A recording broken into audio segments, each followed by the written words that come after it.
Presentation कब शुरू करोगे?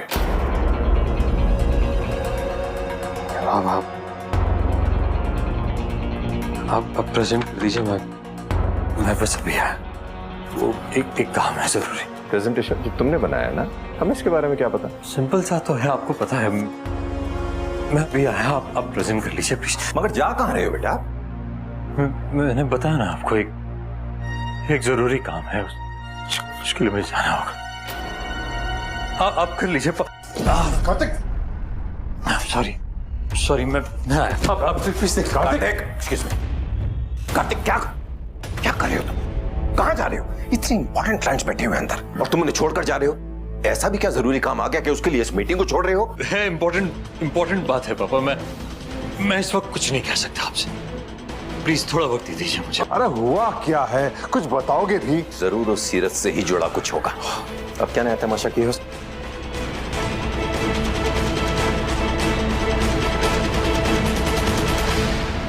सीरत, सीरत, सीरत, ये पर्दा कैसे गिर गया? तुम ठीक हो ना? और अक्षु, तुम दोनों को चोट तो नहीं लगी ना? हाँ मैम, हम दोनों ठीक हैं बिल्कुल। और ये पता नहीं कैसे गिर गए। चलो कोई बात नहीं, मैं स्टाफ से कह के इन्हें फिक्स करवा दूंगी। अच्छा नीचे चलो, माजी तुम्हें बुला रही है। मैं कुछ पूछ रहा हूँ तुमसे कार्तिक। सीरत ही है ना इस परेशानी की वजह तुम्हारी? मैं इस वक्त कुछ नहीं बता सकता, प्लीज मुझे अकेला छोड़ दीजिए। मुझे मेरे सवाल का जवाब मिल गया। ये सब कुछ सीरत का ही किया था, उससे रिलेटेड कुछ है। क्योंकि अगर ऐसा नहीं होता तो उसे डिफेंड कर करके अब तक मुझसे लड़ लिए होते। तो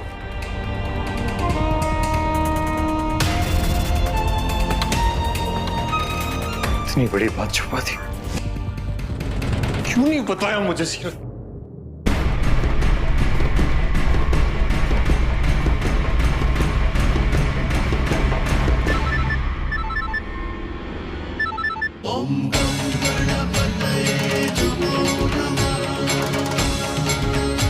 गणपति बप्पा मंगल मूर्ति। हम स्वर्णा और सुरेखा के साथ मंदिर होके आते हैं। तुम और गायु गणपति बाप्पा के लिए भोग बना। विसर्जन से पहले महाभोज करवाएंगे उन्हें। तुम्हारा शादी के बाद इस घर में पहला त्योहार है, तो हम चाहते हैं भोग तुम बनाओ और गायु तुम्हारी मदद करेगी। जी दादी, पर बनाना क्या क्या है? खीर, पूरी, हलवा, मोदक। पर दादी, हम ये सब खाना तो हर त्योहार में बनाते हैं, तो क्यों ना इस बार हम गणेश जी को पिज्जा, फ्रेंच फ्राइज, पास्ता ऐसा कुछ ट्राई करवाएं? उनको बहुत अच्छा लगेगा। नहीं कायरव, बरसों से यही बनता है उनके लिए। फिर तो वो बोर ही हो जाएंगे। प्लीज उनको अच्छी फेवरेट पार्टी दो ना। उनका तो पता नहीं, लेकिन तुम दोनों की पार्टी जरूर होगी। गायु, इन्हें जो भी चाहिए वो मंगवा दो। और सीरत, तुम दोनों मिलके भोग बनाओ। हमें मंदिर के लिए देर हो रही है, हम आते हैं जल्दी से। चलो स्वर्णा। माँ जी, अक्षु को भी साथ में ले चले, बहुत दिन हो गए माथा टिकाए हुए इसके। हाँ हाँ ले चलो। चलो अक्षु। आओ सीरत, हम भोग की तैयारी करते हैं।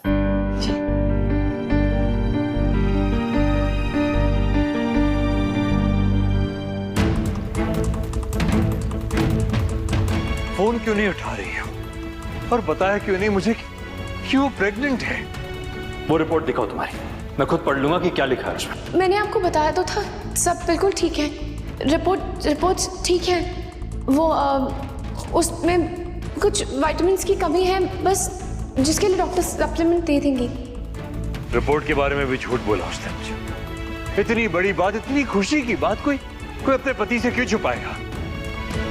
किससे पूछूं?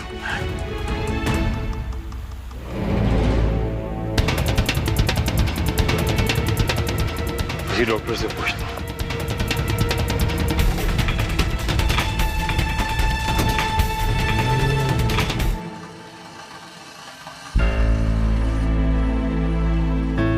ये सीरत, खीर की कच्ची को लगातार चलाते रहना, वरना ये जल जाएगी। हाँ? अब तुम ये संभाल लो, मैं जब तक पूरी का आटा गूंथती हूँ।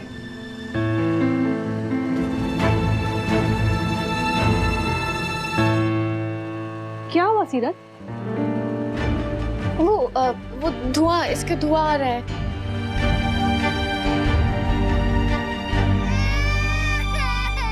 लो बना लो पकवान। वत्सल गोइंका उठ गए हैं। गायत्री, मैं देख के आती हूँ वत्सल को। नहीं मैं देखती हूँ, वरना मम्मी करके ना पूरा घर सर पे उठा लेगा। मैं बस अभी आती हूँ। आप जल्दी आएंगी ना? मैं कौन सा दूर जा रही हूँ, बस 5 मिनट में आई।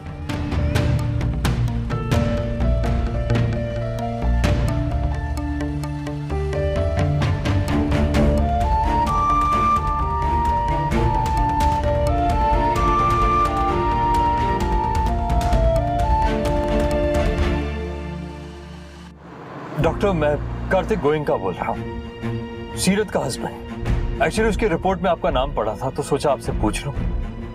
सीरत प्रेग्नेंट है, right? Yes mister Goenka, congratulations.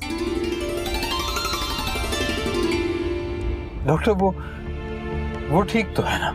Is she okay? जी, मैंने सीरत को पहले ही बताया था कि वो जल्दी से जल्दी किसी गायनेक को दिखाए। क्या आप लोग किसी गायनेक से मिले? जी नहीं, हम तो। मुझे लगा ही था।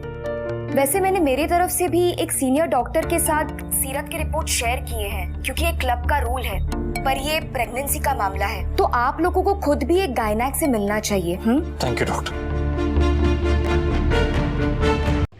इधर आरब भी अपने भाई से बात कर रहा होता है कि हमारे साथ अगर एक और छोटा भाई या बहन होती तो कितना मज़ा आता, हमें बहुत मज़ा आता, हम साथ में बहुत खेलते।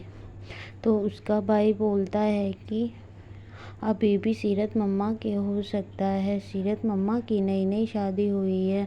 तो आरब कहता है क्या सच में ऐसा हो सकता है? तो आरब का कजिन बोलता है हाँ बिल्कुल हो सकता है, मेरी मम्मा के मैं और मेरी सिस्टर हैं, और तू भी अपनी मम्मा की सिस्टर और तू है, तो उनके भी हो सकता है। आरब कहता है सच में ऐसा हो सकता है। यह सब सीरत देख रही होती है और वह सारी बातें वहाँ सुन रही होती है।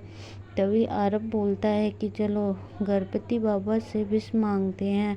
मैंने ये विश के लिए रखा था, पर मुझे समझ नहीं आ रहा था कि क्या विश रखें। तो आरब कहता है हमें विश मांग लेनी चाहिए। सीरत को कुछ समझ नहीं आ रहा था कि ये लोग क्या कर रहे हैं। फिर आरब लेकर आता है और दोनों भाई विश मांगते हैं। यह सब देखकर सीरत बहुत खुश हो जाती है और वह खुशी से रोने लगती है। यह इधर दोनों कजिन भाई आपस में विश मांग रहे होते हैं और बहुत खुश हो रहे होते हैं। विश मांगते ही उनकी विश पूरी हो जाती है और सीरत भी बहुत खुश हो जाती है और वह एक दूसरे से बात करते हैं कि अब हमारी विश पूरी हो जाएगी और हमारे पास भी भाई या बहन आएगा। तो आरब बोलता है कि मैं अपनी बहन या भाई का बहुत ध्यान रखूँगा। तो उसका कजिन बोलता है कि तुम ही क्यों, हम दोनों अपने भाई बहन का बहुत ख्याल रखेंगे और बहुत अच्छे से ध्यान रखेंगे और बड़े भाई बनेंगे। फिर आरब कहता है कि हाँ हम साथ में खूब मस्तियाँ करा करेंगे। यह सब सीरत देखकर बहुत खुश हो जाती है और उसे समझ नहीं आता है कि उसे क्या करना चाहिए और क्या नहीं। फिर सीरत बोलती है कि यह सब आरब देखकर कितना खुश है, वो अपनी बहन या भाई को आने से बहुत खुश है। मैं फालतू में टेंशन ले रही थी और मुझे कुछ समझ नहीं आ रहा था। मैंने भी बेकार में इतनी परेशानियाँ सुनी, पता नहीं मन में क्या क्या सोच रही थी और कुछ समझ भी नहीं आ रहा था। सीरत बोलती है कि आरब को कोई प्रॉब्लम नहीं है भाई या बहन के होने से, अब मुझे भी कोई प्रॉब्लम नहीं है, मैं सबको सब कुछ बता दूंगी। अक्षु को भी एक बहन मिल जाएगी। मैंने किसी को भी ये बात नहीं बताई, अपने मन में कितनी सारी बातें बना ली और बहुत कुछ बोल दिया। मुझे ऐसा नहीं करना चाहिए था। सब कितने परेशान हो रहे हैं, मुझे घर में सबको बताना चाहिए था और सबसे पहले कार्तिक को बताना चाहिए था, लेकिन मैंने किसी को नहीं बताया। इसमें सबका हक है जानने का और ये तो बहुत खुशी की बात है। मुझे ये सब बता देना चाहिए और मैं सबको ये सारी बातें बता दूंगी। अगर वीडियो अच्छा लगे तो लाइक करिए एंड चैनल को सब्सक्राइब करिए। Thank you.